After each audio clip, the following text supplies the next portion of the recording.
In the vast digital landscape of the modern world, where billions of people wake up every morning and instinctively reach for their phones, one silent force stands between every question and every answer. It is not a government. It is not a religion. It is a corporation.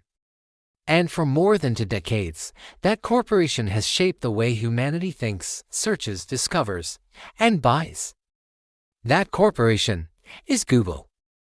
For years, Google's colorful logo has looked harmless, friendly, even a cartoonish gateway to information.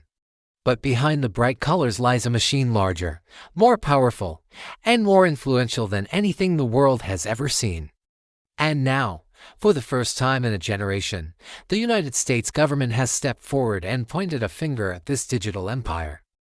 The accusation that Google has built an illegal monopoly, one so deeply rooted in the fabric of daily life that most Americans don't even realize they are living inside its walls. This is the story of United States v. Google LLC, not just a court case, but a collision between power and accountability, innovation and manipulation, technology and law. A battle playing out in courtrooms, boardrooms, and behind closed doors across Washington and Silicon Valley.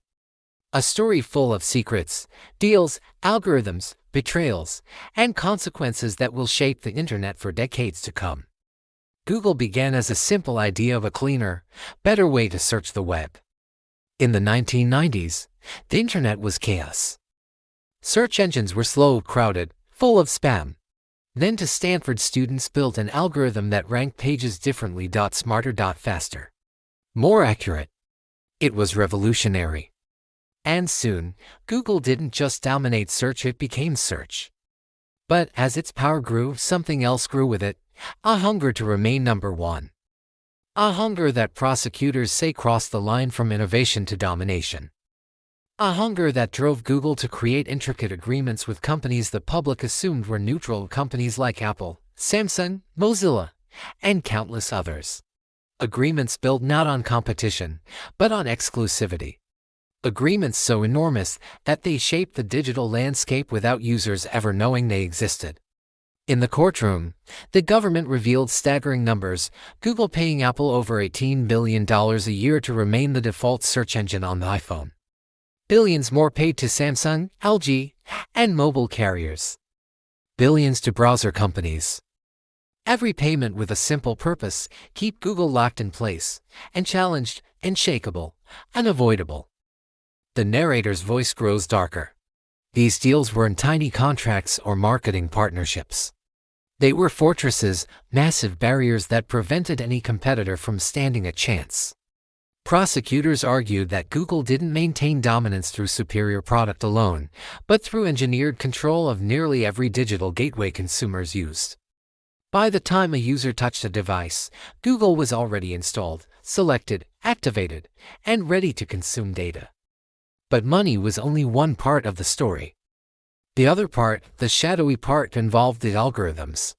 Those invisible lines of code that decide which websites you see first, which ads appear on your screen, which news rises to the top, and which companies disappear into digital silence.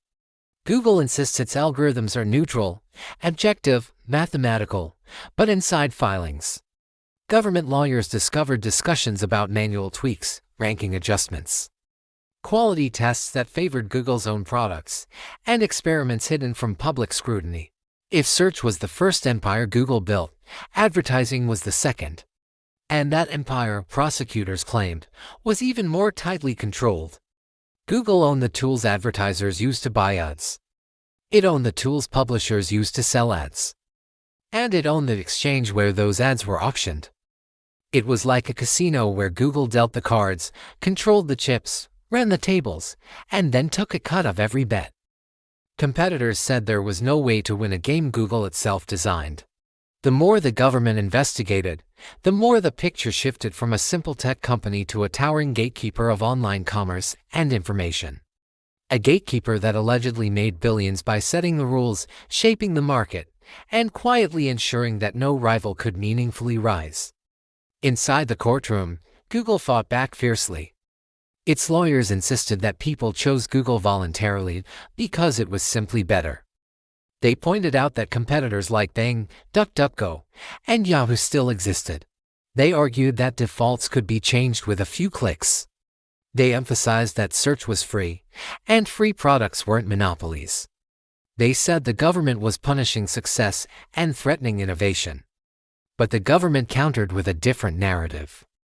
They argued that when a company becomes the compulsory path to information, competition is no longer real. When defaults are purchased, alternatives aren't choices, they're obstacles. When a company controls the algorithmic visibility of entire industries, it doesn't just have influence. It has power. Unchecked power. Behind the legal arguments were testimonies from insiders who knew the truth behind the curtain. Apple executives admitting Google pays more than any other partner. Mozilla leaders confessing that without Google payments, Firefox might collapse entirely. Smaller search engines describing how they couldn't get pre-installation deals at any price because Google had already locked them out. Even former Google employees hinted that internal discussions acknowledged how critical default status was not because users loved Google above all others, but because users rarely changed what came pre-selected. Meanwhile, in Washington, politicians watched closely. Lobbyists swarmed. Analysts warned that the case could become the defining legal battle of the digital age. For many, this case went beyond Google. It questioned how much power any tech company should have. Should a private corporation control the gateways to knowledge? Should a single algorithm determine what billions of people see each day? Should advertising markets worth hundreds of billions function under the rule of one company? The trial stretched on. Day after day, new documents surfaced. Secret emails. Strategy notes. Market analyses. Economic models. Behind all of it stood a single, looming question: did Google win because it was the best or because it made sure no one else could compete? The judge, a single individual, became one of the most influential people in the world, weighing evidence that could reshape the internet. Would he rule in favor of innovation or regulation? Would he see Google as a brilliant company punished for success, or a monopoly that distorted the digital marketplace for years? Would he order a breakup? Restrictions? A redesign of the advertising ecosystem? Or would he leave the empire untouched? And beneath all the legal language, all the algorithms, all the billion-dollar deals, lies the impact on ordinary people, the true heart of the case. Because every search we make, every ad we see, every product suggestion, every map direction, every news headline, all of it has been touched by Google's decisions. If Google is guiding the entire digital experience, then what happens when that guidance is questioned? When its influence is challenged? When its choices become evidence? The narrator slows down. When a company controls information, it controls perception. When it controls perception, it controls reality. And when it controls reality, people start asking who controls them. United States v. Google is not just a legal battle. It is a battle for digital freedom. A battle for fairness. A battle for the future of competition, innovation, and truth in an age where information is currency. It is a story of power on trial, of power built on data, dominance, and decisions invisible to the public. When the verdict finally comes, it will echo through Silicon Valley, through Washington, through the entire online world. If Google loses, the internet may be rebuilt. If Google wins, its reign becomes stronger than ever. And the world may begin to accept that one company truly does sit at the center of global knowledge. The narrator concludes in a low, cinematic tone: one case, one company, one decision, and a question that will define the digital future in a world ruled by algorithms. Who should rule the algorithm? Fade out.